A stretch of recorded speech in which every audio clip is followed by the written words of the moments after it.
अगर आप बिहार से हैं तो आपने अरुण कुमार और अनिल कुमार का नाम जरूर सुन रखा होगा। रिश्ते में दोनों भाई हैं, बिहार की पॉलिटिक्स में हैं, जहानाबाद से आते हैं। अरुण कुमार जहानाबाद से एमपी रहे हैं, आज भी बिहार की राजनीति के अच्छे किरदार हैं। दूसरे भाई अनिल कुमार टेकारी से एमएलए हैं, पहले बिहार सरकार में मंत्री भी रह चुके हैं। लेकिन सच ये है कि दोनों धन्ना सेठ नहीं हैं, 1000-10,000 करोड़ की संपत्ति के मालिक नहीं है। पर मैं बताती हूँ, ये दोनों भाई और साथ में इनकी पूरी फैमिली भी इंडियाज टॉप रिचेस्ट क्लब में शामिल हो सकती थी, किंतु गाड़ी छूट गई थी। इसलिए नेता तो जरूर बने दोनों, पर संप्रदा सिंह और किंग महेंद्र नहीं बन पाए।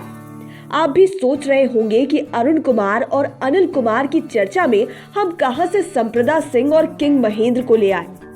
संप्रदा सिंह और किंग महेंद्र फार्मा इंडस्ट्री के बड़े नाम हैं। संप्रदा सिंह की पहचान अल्केम फार्मा से तो किंग महेंद्र का एरिस्टो फार्मा से है। सच है, अब दोनों हमारे बीच नहीं है, लेकिन यह भी तय है कि फोर्ब्स की लिस्ट के जब कभी पुराने पन्ने पलटे जाएंगे तो ये दोनों नाम दुनिया के बड़े दौलतमंदों के बीच ही मिलेंगे।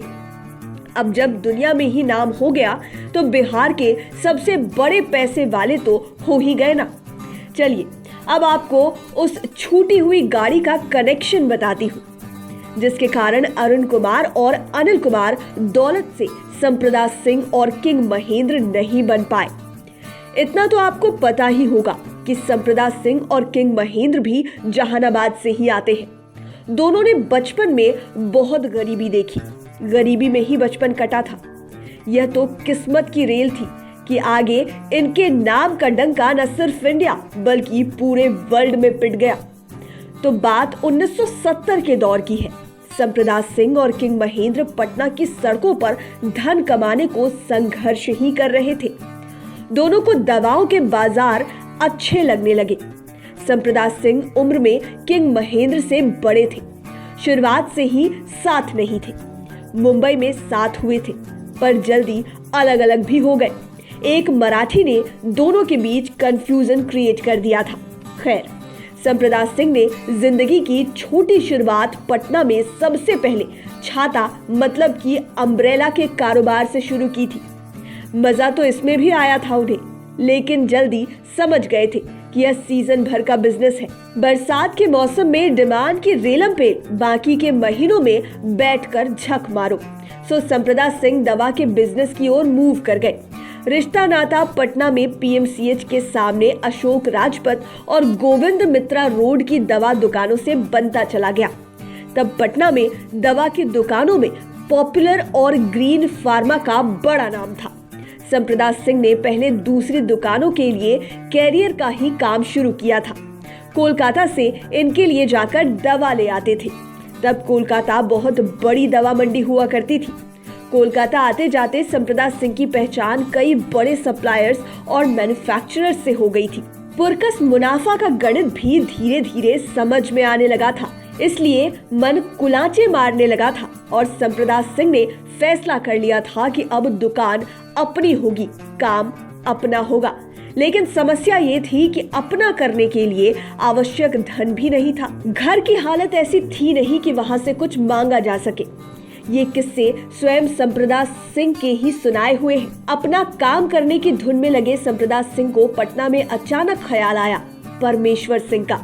परमेश्वर सिंह भी जहानाबाद के ही रहने वाले थे और पटना में अशोक राजपथ पर ही लक्ष्मी पुस्तकालय के नाम से उनकी दुकान भी थी। बिजनेस स्कूली किताबों का पब्लिकेशन था। बढ़िया पैसा भी कमाए थे, अभी और कमाना चाहते थे। मसला जहानाबाद और अशोक राजपथ का था, इसलिए फुर्सत में संप्रदा सिंह लक्ष्मी पुस्तकालय में बैठा करते थे, बातें होती। परमेश्वर सिंह ने संप्रदा सिंह को पढ़ लिया था कि लड़का मेहनती है और संप्रदा सिंह यह समझा चुके थे कि दवा के बिजनेस में बहुत मुनाफा है। सो जल्दी ही दोनों के बीच बात बन गई। तय हो गया कि पार्टनरशिप में दवा का बिजनेस करेंगे। अधिक पैसा परमेश्वर सिंह का और अधिक बुद्धि संप्रदा सिंह की। इस तरीके से नींव पड़ी पटना में परमेश्वर सिंह और संप्रदा सिंह के लक्ष्मी फार्मा की। हिसाब में गड़बड़ ना हो इसके लिए डिसीजन कर लिया गया कि चेक पर साइन परमेश्वर सिंह ही करेंगे। बात यह भी तय हुई कि परमेश्वर सिंह की ओर से लक्ष्मी फार्मा में बैठेगा कौन। परमेश्वर सिंह स्वयं अपने पब्लिकेशन लक्ष्मी पुस्तकालय के काम में बहुत व्यस्त रहते थे, सो उन्होंने कह दिया कि मेरी ओर से मेरे भाई ब्रजनंदन शर्मा तुम्हारे साथ बैठा करेंगे और हाथ भी बटाएंगे। संप्रदा सिंह भी खुशी खुशी राजी हो गए। कोई और आता तो तनाव होता, लेकिन ब्रजनंदन शर्मा तो संप्रदा सिंह के स्कूली दोस्त भी थे। इससे अच्छा भला और क्या हो सकता था। तो अब ये जानिए कि ब्रजनंदन शर्मा ही पूर्व सांसद अरुण कुमार और एमएलए अनिल कुमार के पिता हैं। आज भी हैं। उम्र कोई 100 साल की हो चली है। अब तो आप यह भी समझ ही पाए होंगे कि संप्रदा सिंह की जब अपनी शुरुआत हुई तो उनके बुनियादी सहयोगी ब्रजनंदन शर्मा भी थे।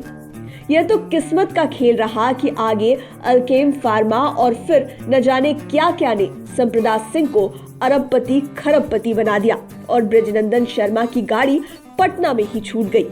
संप्रदा सिंह बताया करते थे कि लक्ष्मी फार्मा में मेरा मन तो ब्रजनंदन के साथ लगा करता था, लेकिन ब्रजनंदन ऐसे थे कि उनका मन बिजनेस में लगता ही नहीं। वे अपने भाई परमेश्वर सिंह को कोसा करते थे कि कहां मुझे फंसा दिया इसने। वे शिक्षक बने रहना चाहते थे। इसके अलावा कुछ नेताजी वाले लक्षण भी थे और कुछ भी नहीं चाहते थे। पैसे कमाना उनका ध्येय था ही नहीं। और हुआ वही। कुछ महीनों के बाद ही ब्रजनंदन शर्मा ने लक्ष्मी फार्मा का काम संभालने से इनकार कर दिया। आगे परमेश्वर सिंह, जिन्हें चेक पर साइन करना होता था, कंपनियों के भुगतान में देरी करने लगे। परिणाम संप्रदा सिंह अलग हो गए, लेकिन रहना तो फार्मा बिजनेस में ही था। इसलिए अब पूरा अपना प्रतिष्ठान खोला, बाद में भाइयों के लिए भी। इधर ब्रजनंदन शर्मा शिक्षकों के नेशनल लीडर बन गए। पटना के बाद संप्रदा सिंह ने मुंबई की राह पकड़ ली। फिर तो सफलता की ऊंचाइयों को ऐसे लांघते गए कि पूछिए ही मत। इधर ब्रजनंदन शर्मा शिक्षक राजनीति में ही रमे रहे। बेटे अरुण कुमार और अनिल कुमार जब बड़े हुए तो अपने तरीके से राजनीति शुरू की, लेकिन खरबपति बने संप्रदा सिंह को जब कभी मौका मिलता वे अपने बचपन के दोस्त ब्रजनंदन शर्मा को जरूर याद करते थे और कहा भी करते थे, यार हम तो चाहते थे तुम भी साथ रहते, दौलत कमाते, पर तुम्हारा मन ही नहीं लगा तो हम क्या करते। अब तो आप समझ ही गए होंगे कि मैंने लाइव सिटीज की स्पेशल स्टोरी के प्रारंभ में ही क्यों कहा था कि अरुण कुमार और अनिल कुमार के पास भी आज होती हजारों हजार करोड़ की दौलत, लेकिन गाड़ी तभी छूट गई थी। लाइव सिटीज की डेस्क रिपोर्ट। अगर अभी तक आपने हमारे चैनल को सब्सक्राइब नहीं किया है तो जरूर कर लीजिए। ये वीडियो फेसबुक पर देख रहे हैं तो पेज को लाइक करें, साथ ही साथ हमें ट्विटर पर जरूर फॉलो करें। धन्यवाद।